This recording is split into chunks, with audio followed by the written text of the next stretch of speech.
ఓటేసిన ప్రజల్ని పన్నుల బాధతో కాటేశాడు, పెట్టుబడులు తరిమేశాడు.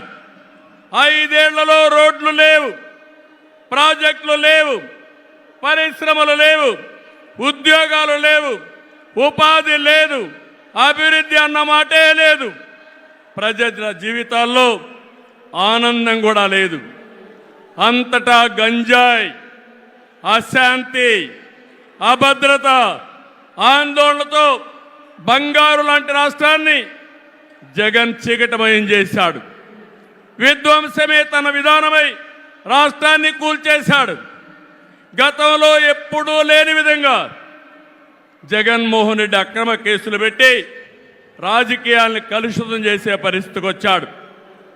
కక్ష సాధింపుతో ప్రజాస్వామ్యాన్ని ప్రశ్నించే వారిని, మీడియాని అణిచివేసేందుకు పోలీస్ శాఖను జేబు సంస్థగా మార్చుకున్నాడు.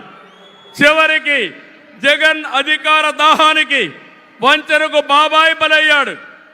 2 చెల్లెళ్ల సైతం రోడ్డెక్కి వైసీపీ పునాదులు రక్తంతో తడిచాయని ఘోషించే పరిస్థితి వచ్చారు. జగన్కు ఓటేయద్దని సొంత చెల్లెళ్లే చెప్పారంటే 5 కోట్ల ప్రజానీకం అర్థం చేసుకోమని విజ్ఞప్తి చేస్తున్నా. రాష్ట్రంలో ఎవరైనా బాగున్నారా అని మిమ్మల్ని అడుగుతున్నా. రైతులు బాగున్నారా తమ్ముళ్ళు అని అడుగుతున్నా. యువతకు ఉద్యోగాలు వచ్చాయని అడుగుతున్నా. మహిళలకు రక్షణ ఉందా అని అడుగుతున్నా.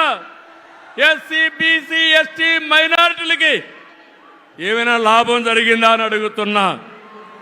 ఇలాంటివన్నీ చూస్తే ఒకరిద్దరు కాదు, అందరూ నష్టపోయారు. I am requesting honourable prime minister Modiji, Andhra Pradesh has suffered the worst due to bad governance, financial mismanagement and corruption.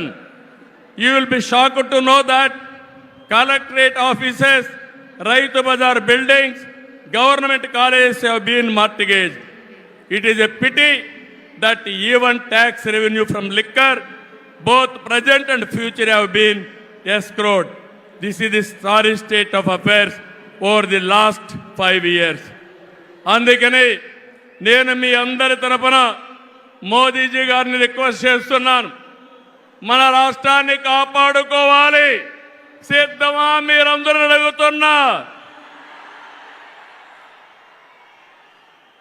ప్రజలు గెలవాలి, రాష్ట్రం నిలబడాలి, మన బిడ్డలు వెలగాలి, జీవితాలు బాగుపడాలి.